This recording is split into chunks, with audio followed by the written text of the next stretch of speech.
I don't like to use the term broken because it's rare something actually lives up to the hype. But today's the exception because with a name like Breakout, how could I not? This 2-mana Gruul sorcery is appropriately named. It allows you to look at the top 6 cards of your library and put a creature with mana value 2 or less into play. The broken thing about this is the creature gains haste, so hypothetically, if we reveal the Devoted Druid, we can win as early as turn 2. Broken. Previously, Devoted Druid combo ran Eladamri's Call in these slots, but we're doing away with the old and in with the new. We're adding a red splash which also lets us play Imperial Recruiter to find our infinite combo. So did we break it? I'll let you decide. I don't want to spoil the surprise, but as you're about to witness, this deck is one of the most powerful I've featured on this channel in quite some time. Let's kick things off in round 1 on the play with an amazing opening hand that has the ability to turn 3 kill with our breakout card. My opponent starts by playing a Seagate Reborn, and my initial thought is they're on some sort of Belcher deck, and for that reason I deduce they have limited removal and we need to go fast. I play out my Vizier on turn 2 and pass back, eager to see their next play. To my surprise, they play out Mutavault into a Silvergill Adept, which means my initial read was completely wrong. They're on Merfolk. I now know that I have some time, and the only cards I really need to play around are Force of Negation and Voldalian Hexcatcher. With them tapped out, I decide to fire off my breakout. They hesitate and do nothing. We find our Devoted Druid and put into play with haste, so now we have infinite green mana. I can cast my Collected Company, but because they hesitated when I cast my breakout, it leads me to believe they might have Force of Negation. Because there's no imminent danger, I decide to wait to go for the kill. I play out my creatures and pass the turn. But what I forgot is that Devoted Druid only has haste until the end of my turn, so I won't be able to cast Collected Company during their turn like I had planned. They play out a Merfolk god, whose name I can't pronounce, attack, and I'm happy to trade with my Haywire Might. It's back to my turn, and I draw Lair of the Hyrdra, which also combos with Devoted Druid, as I can make it infinitely large with infinite mana. I'll show you that later in the video, if you stick around. I pass it back, and my opponent casts a Kick Tideshaper, targeting my Lair.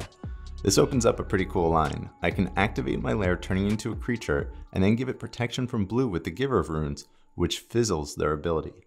Now, with no threat of counter magic from my Collected Company, I fire it off and hit Imperial Recruiter and Stoneforge Mystic. The Recruiter can find my Walking Ballista, and Stoneforge can get my Viridian Longbow, which means I can combo kill 2 different ways on my next turn. I untap, cast my Longbow, equip it to the Devoted Druid, and then decide I'd rather kill with Walking Ballista instead.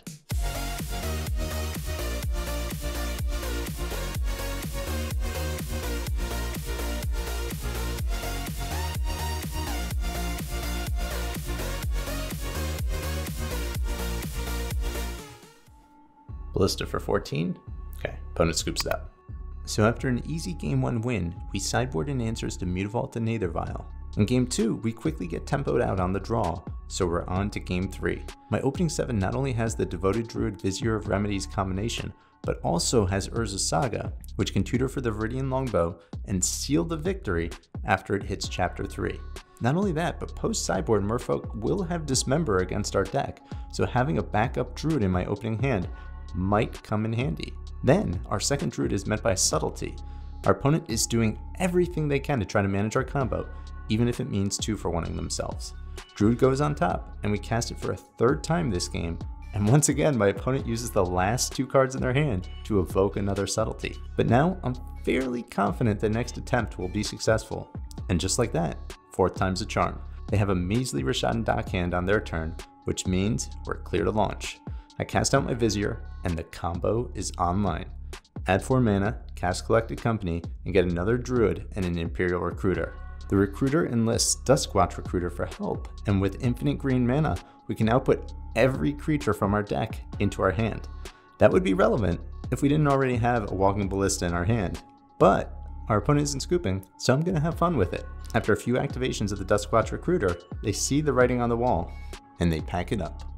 So round 1 was pretty easy, but my round 2 opponent played extremely well, and not only that, their deck was very unique, which led to a much more difficult match. Into a Giver, Flooded Strand, coming our way. Mana's a little awkward in our hand, I will say. I think we're gonna get this Saga down. another giver, and we'll attack for 1. If they have removal, they can kill both givers regardless, so keep a card on top. Basic island, Goblin Engineer, Spice, Sword of the Meek. We draw Stoneforge, not bad. We'll play that out. Trigger. I'm gonna get the Luxior. We'll play out Windswept Teeth, pass the turn. Gleaming Geardrake. It's a very interesting interaction. This is a new card. Okay, Geardrake enters play. They're gonna investigate. Sword gets attached to it. Play out a Saga, and the race is on. So at this point, it's very clear my opponent is playing an Urza Thopter Sword strategy, which pairs Sword of the Meek, Thopter Foundry, and Urza to gain infinite life, generate infinite mana, and create infinite 1/1 flying Thopters. The red splash in their list is very unique though, and adds an extra degree of resiliency. If you want to see me play something similar in a future video, let me know in the comments. I draw into a breakout, which means that if I hit a Devoted Druid, I'm really close to a kill, despite not having Vizier of Remedies. I reveal the top 6 cards and hit the Druid. Now I can equip my Luxior to fulfill the same role as Vizier and generate infinite mana. The only problem is I'm 1 mana short to set up the line I want. I need to have Lair of the Hyrdra untapped so I can activate it and equip my Cauldra and then trample through for lethal. But regardless, my opponent makes a really heads up play. I attack in with my Cauldra and they bounce it with an Aether Spellbomb. I have 2 Giver of Runes in play, so you would think this wouldn't work, but if I give the Germ protection from colorless to protect it from their spell, the Cauldra will fall off because it's colorless. So with that, I'm forced to let the Spellbomb's effect resolve and the Germ is bounced. But with all that being said, it probably didn't matter because they played out an Urza on their turn and then followed up with a Thopter Foundry. They've assembled their combo and I'm forced to pack it up. So I'll be honest, I was a little disappointed after that loss because I really thought we had a good shot at a 5-0 with this list. But I need to get over myself, lick my wounds, and get back in the saddle because there's still more work to be done. It's round 3. Let's bounce back. We draw a Thicket. We'll start with our Heath and pass it. Opponent fetches. Shadowy Backstreets. This is going to be Goryo's Vengeance. Prismatic Ending to the graveyard. Basic Island, 2 mana. Archaeologist, trigger. Put Faithful Mending to their hand. We'll fetch. We'll get our Commercial District, trigger. Devoted Druid, I think that's a good one. We'll put that on top. Untap. Lair of the Hyrdra and Devoted Druid. Tainted Indulgence from our opponent. Faithful Mending to the graveyard. Land. Into Grief. Discarding Goryo's Vengeance. Imagine we're losing our whole hand here. Take the Cocoa. Fetch. Hedge Maze. Trigger, so no Ephemerate. Grief to the graveyard, alright. Back our way. Temple Garden, not really what we're looking for. 2 mana for a breakout. And Vizier's infinite, so we'll put that into play. So now that I have infinite green mana, I need a way to put it to use. And as I alluded to earlier, Lair of the Hyrdra is a great way to spend it, if you got it. The only problem here is that Lair doesn't have trample, so my opponent can chump block it as long as they have creatures in play. I pump it to a satisfactory 106 power, just in case they have a Solitude, and attack. They see the line and block the Hyrdra, so we'll have to try again next turn. Their turn is a little sad, casting out a Grief and then they send it back, and we untap and find another breakout. Let's fire this thing off. Skyclave Apparition. Temple Garden. Shock that in. Our opponent scoops. We're up a game. So we got to do our thing, but this is currently one of the most popular decks in the format for a reason. It's very powerful. And much like other dirty Grief scam strategies, this deck can render an opening hand useless by combining Grief with Ephemerate, which is exactly what they did on turn 2 of game 2. Shredding our hand buys them the time they need to execute part 2 of their game plan, which is casting Goryo's Vengeance on Atraxa and putting it into play with haste. This sequence is how they draw it up, and exactly what they did to us to win the game. So now it's on to game 3, and we're on the play. And while I might be afraid of Goryo's Vengeance, they should be more afraid of my vengeance. Let's go. Start with a Beseiju and pass turn. Pluto Delta, back our way. All right, we have our combo. Saga, trigger, Devoted Druid, opponent fetches, Shadowy Backstreet, Damn to the graveyard. So to me that says they have removal in their hand. Wow, they do nothing. Move to discard, discard an Atraxa. Draw a Stoneforge. Saga up to 2.